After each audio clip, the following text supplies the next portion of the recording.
I welcome you all to the last episode of Tuesday Tea Time, Learn Simply with Dr. Kawita Bapat. I'm Dr. Jyoti Karande, Secretary of Indore Obs-Gynae Society, and I'm happy to introduce Dr. Kawita Bapat. Please put a slide. Thank you. She's an accomplished vaginal surgeon and has run many training courses for gynecologists, also many webinars and conferences regarding vaginal surgeries, but she also has great leadership qualities. She believes that every member matters and that Foxy is for all. She firmly believes in reaching to the unreached and being available 24 hours in case of need. Her mission is eradication of anemia, reducing maternal mortality, downstaging cervical cancer, bringing a change in the life of girl child, and also to preserve the uterus. And this is the theme of today's tea time with Dr. Bapat and Dr. Bhaskar Pal, sir. Welcome, sir, and welcome, madam. Please take on the... Thank you. Thank you so much. Can you please share the screen of... yeah, thank you so much. So first of all, this is a Tuesday tea time. This is the last episode as time progresses. And I'm really very happy that this Tuesday tea time were very popular. Almost 20 episodes we all enjoyed. So Learn Simply with Kawita Bapat is basically a platform for the conversation, insights, and the knowledge sharing.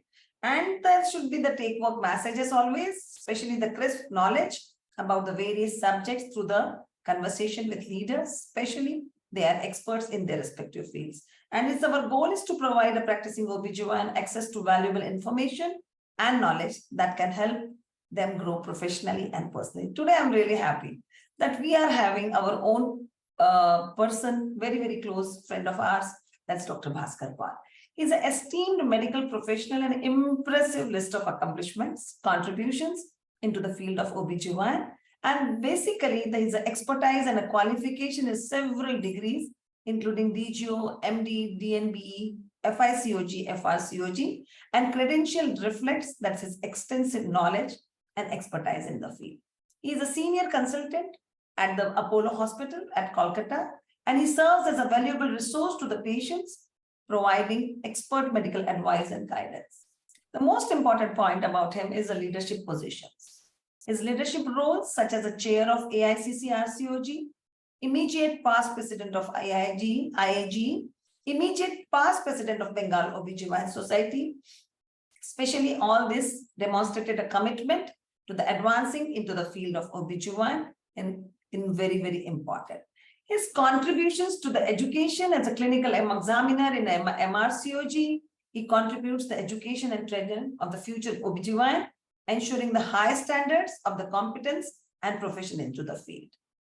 Basically, the research and publications, over 35 papers, book chapters in his name, and he has made a significant contribution in medical literature. His research works helps the advanced knowledge and improve the patient care into the field of OBGYN. But the most important, which I'm going to talk about, is his organizational involvement.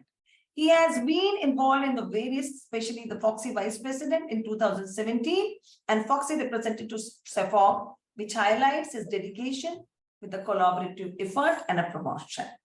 The most important is the organizing chair of the AICOG. I am telling you, he has showcased his ability to lead, to coordinate the medical conferences, exceptional organizational skill. All of us enjoyed what skill he has, and we have seen how to coordinate the event, how meticulous planning he had, how attention to the details and how effective management he has done to contribute the success of the conference. It's not simple to having this organizational skill. He is having the leadership and a decision making also over there. That's what's very, very important. And the content of the conference was so amazing that the knowledge exchange was really the professional. And he has given the networking opportunities to all of us. That's very, very important. And promotion of the scientific advancement as being a chair of organizing committee as a AICOG 2023 at Kolkata was a great, because it's not only this, all the evidence-based things and how the culture, continuous learning and improving all this. So welcome, sir, to my small program of Tuesday Tea Time. And our topic today is basically the Save the Uterus. So both of us being a surgeons who are doing laparoscopic surgery as you, and I do a vaginal surgery. We both are doing so many hysterectomies day in, day out. But in the heart of heart, we don't want to do any unindicated surgery. And that's our mission, that the Save the Uterus is there. And you are being the best person that you know that how indicated things being done. So over to you just for the opening remarks, and then we'll have some questions. Over to you, Dr. Bhaskar. Okay. Thank you, Kavita, for the kind introduction, to the extent that it was becoming embarrassing for me. And it's a pleasure to be here. Whenever we talk of hysterectomy, you know, Save the Uterus was launched by Foxy and the Foxy's Public Awareness Committee in view of the beer controversy. The beer controversy where the sugar, the plantation workers were having a hysterectomy at a very young age. And but this is not the first. You know, in the previous government, UPA government had something called a Rajiv Gandhi Shastra Bima Yojana, which was for the unorganized labor industry. Yeah. And 1 year they suddenly found that 1/3 of the claims were hysterectomy and 1/3 of the hysterectomy claims were for women under the age of 35 years. Right. And that is when they commissioned a team led by Dr. VP Paili. It was my good fortune to be on that committee, and it was funded by the World Bank and peer-reviewed by the NICE to come out with a guideline for hysterectomy, which we did. And the government changed. And like what happens in our country is once a government changes, the wheel is reinvented. Now, in all these, every profession has got black sheep. So are people doing unindicated hysterectomy? I'm sure there are. But that doesn't mean that the entire profession, everybody is doing unindicated hysterectomy. Now, whenever we talk of Save the Uterus, it means that possibly we are talking of the hysterectomy. Too many hysterectomies are being done. Yes. Now, whenever we say too many hysterectomies are being done, I think there are three issues here. Number one, it is the patient's point of view. Number two, it is the doctor's point of view. And number three, what is the truth? Yes. So I think the doctors would want to say that patients come and request a hysterectomy because they want a permanent solution, which is possibly true. And it is true in the beer controversy to a large extent because women are daily wage earners. And if you give them a conservative management, they have to come regularly for follow-ups. They have to come back to you. Yes. There is also a doctor's perspective. The doctors are doing hysterectomy either for commercial gain or a second issue I have. There are a lot of doctors who are trained only to do a delivery and a hysterectomy. Yes. So they only do a hysterectomy because if you have a hammer in your hand, everything in the world looks like a nail. So if you have 10 hammers, then everything will look different. Absolutely. And third, truth is possibly both of these are partially true, and the truth is something in between. Yes. Now, what I think is that the government currently has come out with a very welcome step that they want an audit of hysterectomies. Yes. Now, as conscientious medical practitioners, we should not get worried because the audit paper is very nice, the information that they want. They want to know that what is the indication. They want to know whether the histopathology correlates with the indication. And they also want to know before hysterectomy, any other treatment that was given. Absolutely. And which ones are they going to look at? They're going to look at women who had a hysterectomy before the age of 35 years. Yeah. And they're going to look at women who've had a oophorectomy before the age of 40 years. And they're going to look with a microscope where your indication and histopathology does not match or it is not provided. Perfect. But I think it is a welcome move. But there are other things in the document that we will talk about as we proceed. Right. So the most important thing, the question which comes on our mind also, we know all the predominant indications of the hysterectomy, and they are basically all the evidence-based alternative treatments are there expected prior to the consideration. So would you like to tell a few points regarding this, that should we go for the surgical intervention immediately or we should go for the evidence-based alternative treatments? I'm not going into detail like these are the indication like AOB, FIGO classification, all this. A simple banner like evidence-based alternative. I think number one is that every patient has to earn their surgery. Okay. So if I say that the major risk in a hysterectomy is 1 in 200, it doesn't matter to the one woman who's the 200. Yes. To her, that is 100%. Yeah. So we should not trivialize a hysterectomy and say that there's nothing to worry about in a hysterectomy. Yeah. So which means where there are simpler alternatives available, we must try the alternatives. Yes. But at the same time, you cannot, every country healthcare system or protocol depends on the economic situation. Yes. I cannot have a patient who doesn't have transport facility to the nearest hospital center and tell her that you take this medical management and come back every 3 months. Yeah. So I think we need to balance the benefits and risks and what is feasible for the patient. Yes. Now, I think AUB is the most important point because I think the most most alternative managements are available in the field of AUB and they're pretty simple. Yes. In fact, if you audit hysterectomy rates in any institution, and if your hysterectomy due to AUB is high, that means your practice is not good. Correct. Which means for AUB, we should try all of that. Try tranexamic acid, we should try hormones, we can try Mirena, and if this fail or the patient is not happy with, for example, Mirena in selected cases is a very good long-term treatment. We can reassure the patient. So I think AUB is a hysterectomy where we need to concentrate mostly on. Similarly, what are the common indications of hysterectomy? I think one of the commonest indications other than AUB is fibroid, and the second most common indication is prolapse. These are the two most common indications. Then comes endometriosis. I will not get into malignancies because there we do not have a choice. We will get into precancerous lesions of the cervix. And lastly is people do hysterectomies for vaginal discharge or cervical ectropion. And that is something we need to tell people, please don't do. Yeah, absolutely. Now, this is where I wanted to talk about the government documents, that if you look at the government document, they say for precancerous lesions of the cervix, please do not do a hysterectomy, do a lens. Now, this is an impractical situation at the present moment. How many gynecologists in this country are trained to do a lens? Absolutely. Similarly, for prolapse, they say do not do a hysterectomy. Rather than that, do a hysteropexy. How many people in this country are trained to do an hysteropexy?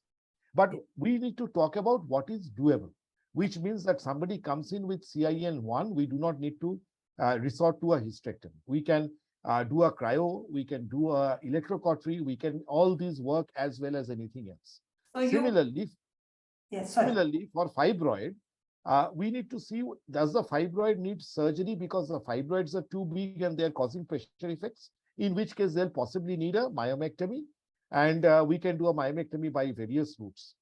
If we are doing just because of heavy menstrual bleeding and the fibroid is not necessarily the cause, we can definitely do a trial of medical management in terms of the way we manage AUB.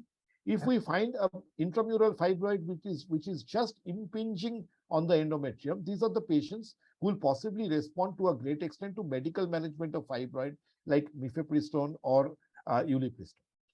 For prolapse, it is a very difficult scenario because we need to train people. I think capacity building is very important. We need to train people in conservative management of prolapse. So amazing the way you put it, the what evidence-based important thing is. And another question comes in our mind that the culture, the education, it's very, very important. You have said it in a right manner. If the patient comes from the far away, how repeatedly she can come for the treatment, how her cultural life will be, how will social life be. So do we need to, and basically one indication which I'm talking in a public forum, but the one indication is patient wants hysterectomy. That is a most criminal way of putting things, the way I feel it. And for that, do we need to have some targeted, impactful, some educational campaign to raise awareness, both for our own fraternity also, what you are doing, and to the patient also, that what is the most important thing, that's all the conditions which is all we have talked about. Do they need early detection or the medical attention, what they need out of it? That's very important. I think I will approach it in two ways. Number one, for the medical practitioners, and number two is from the patient point of view. Yes. For medical practitioners, I think everybody knows that there are alternatives to hysterectomy. I have a feeling that more people do hysterectomy not because of commercial benefit, but because they are not trained in the alternatives to hysterectomy, which means that we need to build capacities. We need to teach people conservative surgeries for prolapse. We need to teach people myomectomy by different, whether laparoscopic, hysteroscopic, or open or vaginal. We need to teach people how to do manage precancerous lesions of the cervix. This is one part. You know, the second part is making the doctors aware, and more importantly, making the public aware about the ill effects of hysterectomy. Now, there is something new that I'm going to talk about. We all know that if you remove the ovaries early, these women will have a higher chance of cardiovascular disorders in future. Now Yes. there is data come out that even if you preserve the ovaries and remove the uterus, even in those women, the risk of cardiovascular incidence is higher than women who have not had a hysterectomy. Yes. So essentially, the problem is, this is a very cultural problem. In our country, you do a surgery today and you have a complication in the next 4 weeks, the patient will relate it to the surgeon. Yes. You have a complication 5 years later, the patient will not relate it to the surgeon. Yes. So you do a hysterectomy and the patient has a valve prolapse after 5 years, she will not blame you.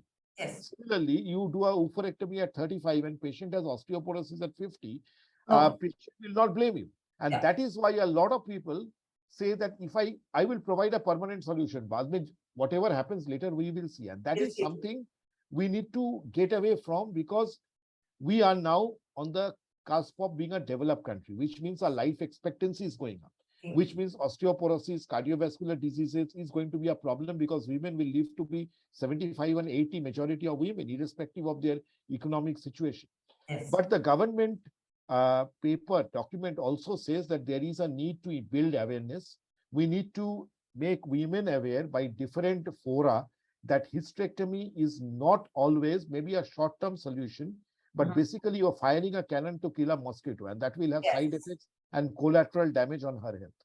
Absolutely. That's true. So the way it's very, very important, and we all need many other innovative surgical techniques also. We need more minimal invasive procedures also, and we should be address the conditions as you have already talked about the cervical lesions, but the fibroids and endometriosis also, while preserving the uterus integrity is also important. So I think these are another recent breakthrough medical technologies and ongoing research are very, very important. And we should revolutionize the uterine preservation for that. But most important, which question comes to in our mind, that as we have, it's not the country is not like that. We have some areas which are very not served properly regions. They're having a limited healthcare resources. And when we make a data or something like that, that's all we think mix both the things. Am I right? Because the quality of life that person and all those things. So do we have to do some accessibilities or specialized care to the unreached people, or we should go on doing hysterectomies to them? That's because we already talked about it, but this question comes in our heart because most of the time the hysterectomy patients are there from the rural area, they come, they get the surgery done. So really only what we need, I'm talking as a country-wise, that this country needs more specialized care, healthcare, or they should have more services at the unreached level.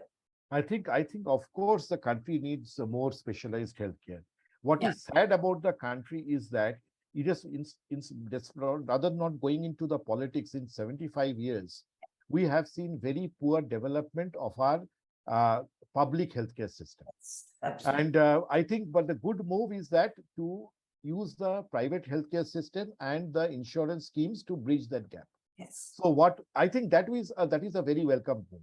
Whether it is Ayushman Bharat in India, or whether it is the Tejaswini scheme in Karnataka, or whether there is a different different scheme in West Bengal, I think what has happened is, if private health, initial days, there are doctors coming out and they are looking for patients. Yes. So the money is not important.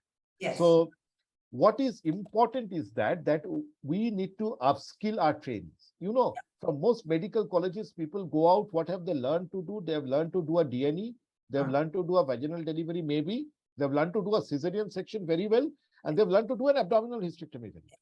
Most people do not get trained to do a vaginal hysterectomy. Most people cannot do an endoscopic surgery unless they go for a specialized training. Yes. Now we need to look at how we can upskill our trainees so that anybody who is a gynecologist should be able to do a vaginal hysterectomy, should be able to do a simple laparoscopic hysterectomy, should be able to do a laparoscopic ovarian cystectomy, should be able to do a simple laparoscopic myomectomy. These are the things we need to train people with. And that is what is most important. The moment we train people, a lot of doctors go and practice in rural areas because, of course, I think people in rural areas might be compromising on their quality of life, but they have a lot of patients and they have a lot of work. So I think that the government has to reach, and the government has improved. Teaching hospitals all across India, most have possibly developed very well in the last 20, 30 years. Yes. But it is the peripheral center. We have to understand that resources are limited and geographical diversity is such that transport is not going to be great. Yeah. So we need to depend on, I think this private-public partnership is welcome, and we need to upskill our doctors so they can provide minimally they can do the procedure. They can provide the minimally invasive options rather than going for a hysterectomy. Correct. So it's a very good thing. Any concluding points which you want to talk about? Before that, I'll just put it in a way that we were doing this, save the uterus, or you can say whatever, preserve the uterus, whatever the words which we use it, is basically needs a good initiatives. As you have talked, we need a good healthcare system also into place. We need not many things. We have to formulate some goals. So will you conclude it by saying that how we as an OBGYN or at some leading positions, we can make it more and more to preserve the uterus in a better manner? And what should be the take-home message? Yeah. I think save the uterus is possibly the possibly a wrong caption. Yes. Because I think save the uterus tends to say that uterus is becoming endangered like tigers. Yeah. I think preserve the uterus is a much better term, as you say. Yeah. And I think the FOXY module, which is mainly for gynecologists, is wonderful.